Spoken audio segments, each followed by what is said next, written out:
Welcome to Fobs HQ. Today we're going to be talking about the definition of a man-child, and also going to be watching some videos of some adults making horrible financial decisions and then calling their parents to come and fix it for them.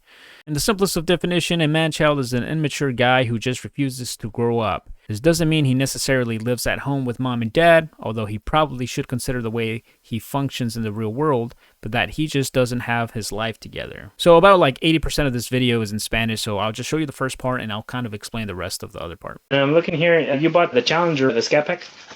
Yeah. Okay. It sounds like he's actually there right now.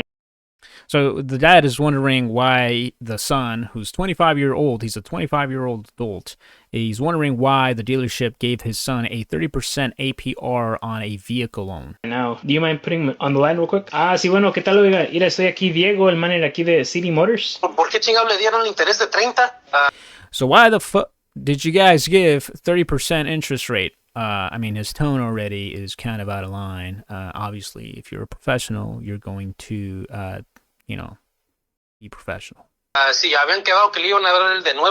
Why'd you give him 30% if you guys said that you were going to give him 9%? Estoy aquí checando el contrato aquí de su hijo y básicamente lo que pasó es esto. Teníamos dos aprobaciones. Una era there was two approvals. One of it was for 8%. Al 8% en un Nissan Altima que va or a Nissan Altima, not the Challenger.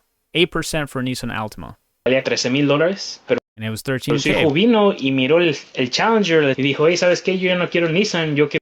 The son came to the dealership, saw the Challenger, and was like, that Altima, I'm getting me a Challenger. El Challenger, y el banco que le daba el 7% ya no se animaba. This is what he states. The bank who says that was going to let the loan come for 7% did not want to do it for the Challenger. Prestarle tanto dinero porque pues era $35,000. The Challenger is $35K, not $13K. Pero mi morro no quería el Challenger, ustedes. So the dad here is under the impression that his son did not want the Challenger, that he wanted the Altima. Se lo vendieron. No. Él quería el Nissan. A la hora de firmar el papeleo, When it came down to signing the paperwork, the son changed his mind. Yo incluso salí y hablé con él y dije, ¿sabes And the manager actually came out and spoke to his son and said, qué? Yo estaba en tu posición de que pues yo quiero un carro bonito, pero ahorita I was in your position once where I wanted a nice car, no te conviene el Challenger. and right now the Challenger is not something you should be getting, essentially. Llévate el Nissan. Dijo, Take the Nissan. This guy sounds like a pretty good manager. He was like, don't go for the Challenger, man. You're gonna be car poor. ¿sabes qué? Yo trabajo por mi dinero y yo quiero The son said, you know what? I work for my money. llevarme el Challenger y yo me I lo voy want to take the Challenger and I'm going to take a it. llevar. Entonces fue este güey el que agarró So the dad's like, so it was this guy, it was my son who wanted the Challenger. el Challenger, que él mismo se chingó. Pues él fue el que tomó la decisión. Hijo de su chingada. He said, son of a... And yeah. Entonces, ¿por qué ustedes se lo venden? Es morro. So here's the dad. So then why'd you guys sell the car to him? He's a kid.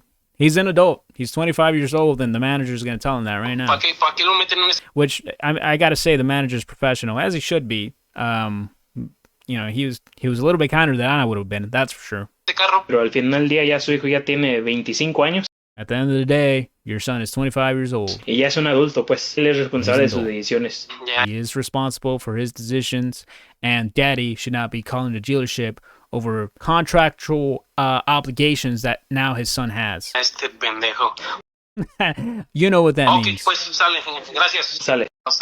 Sale. Sale. You know what sale means? Alrighty then. Sale also means sale, and that's what this dude did. He sold a Challenger. This is one of many examples of horrible decisions being made by adults. So this video here is about 14 minutes long, and I'm not going to play the entire thing for you, but I'll just give you a summary of what's going on. The dad ends up calling the dealership, and on behalf of his son, who's already an adult, he bought a Tesla from this dealership Back in 2024, he's had it for 4 months. When he bought it, he had some issues with the front trunk. The 12-volt battery evidently died, or there was an issue with it, and the dealership actually replaced that free of charge. The dad and the son go on a trip, and the power steering goes out, and at this point, he's put in 900 miles into it. Because the power steering went out, he sends the vehicle to Tesla, and the Tesla techs sent him damages of what appears to be the harness being corroded, which only happens if the vehicle has some water damage.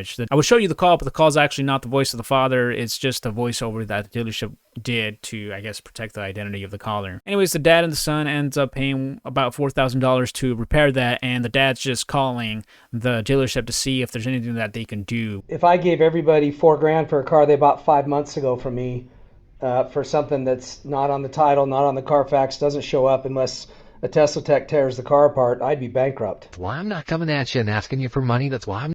I mean, that's an appropriate response, you know. I think if I was in that position and my son bought a vehicle like that and that's what it costs to repair it, I wouldn't be calling the dealership at all. I would have just took that as a loss. So this conversation isn't for nothing. The dad is repeating on the phone call that he's not, you know, expecting the dealership to write a $4,000 check. But if you weren't expecting the dealership to write at least some sort of amount, you wouldn't be making that call at all. What would be the purpose of you calling a dealership and telling them this whole 6-7 minute story? And you can do for him on a trade-in? Because I have a feeling this is the end of the problems, Alex. I think you can probably guess that too. If we're going to have more and more and more problems, like at what point do I try to... See, that kind of sounds like a threat. Like, I'm not asking you for $4,000, but this isn't the end of the problem. And, you know, any critical thinker would be like, well, you know, that's a threat. You wouldn't call it that, maybe not, but it is what it is.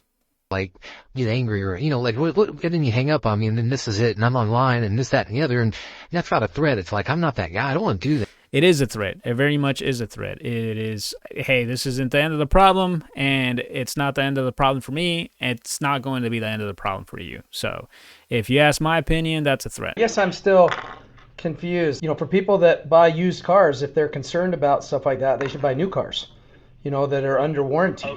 You're coming at me with a defense. I came at you very respectfully without being...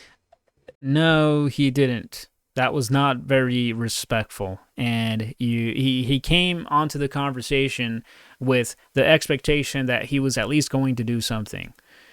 That's not how it works. But instead, you're telling me how I'm coming at you for $4,000 or whatever. That's not cool. Well, why would he, for the dealership to give him a gas can or just money for gas? The car doesn't even take gas. It's a Tesla. But any amount that the dealership would have given him would have been perceived by anybody as like, oh yeah, the dealership knows they messed up and this is why they did that. I mean, I know that that's not always the case, but it could be perceived as that. And I mean, the dealership is not in the wrong. Like there's nothing that the dealership needs to do. He's been the owner of the vehicle for 4 months already, and you bought a used vehicle. I don't know if he's a manager, but in his defense, he hasn't been defensive at all. He's being realistic. That is the reality of the business. It's the reality of the consequences of buying a used car with no warranty. You say you're not asking for anything. Well, you are, or you wouldn't be calling me. I'm not, but I didn't expect that reaction. I thought you'd say, look. I didn't expect that, but I thought you were going to say, well, here's a couple of dollars. You know, I don't know. There's a Phil Found technique in empathy. I'm just saying that this kid... Empathy doesn't pay the bills in a lot of scenarios. This is one of those. He just spent $4,000. He would be drained his Roth IRA to fix a car he's driven 900 miles. Why is a 24-year-old draining the Roth IRA to fix a vehicle? Especially if he works from home. If I didn't mention that, I'm mentioning it now. The dude works from home. And his son obviously is calling on his behalf. So why isn't his dad letting him borrow some money at the very least? Because draining your Roth IRA, if you have a father and he has the money, you know, something's off there. But I got to be honest, if you want a 24-year-old kid to get some self-confidence, he's got to learn to make these calls himself. I mean, yeah, I appreciate you. This call went from a professional call to teaching the father how to be a father. Telling me how to parent. That's fine. Yeah. Well, no, I'm just saying. Yeah, I mean, it's the truth, man. It is. And he shouldn't be making those. And if the manager or the owner of this dealership really wanted to, he could just be like, you know what? Have your son call me. You're not the customer. Maybe in the future, you would professionally, you probably wouldn't say that because you never know. The father might in the future be a customer.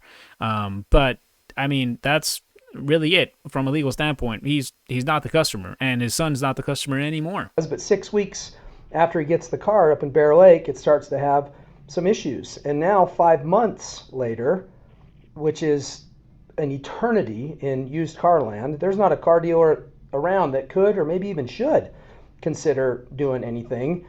You know, you're saying, hey, what are you willing to do, because he's young and it's his Roth IRA and it's his first car, and kind of trying to appeal to that side of me. And so I honestly don't know what to do, because it feels like anything I do is... Personal opinion, I don't think he should do anything. I think that I'm pretty big on precedents, and if he does anything, it'll set the precedent for many other things that many of his future customers could refer to this video that he's posted and be like, well, you did something for this guy for, you know, after he purchased a vehicle 5 months ago. Why aren't you doing something for me?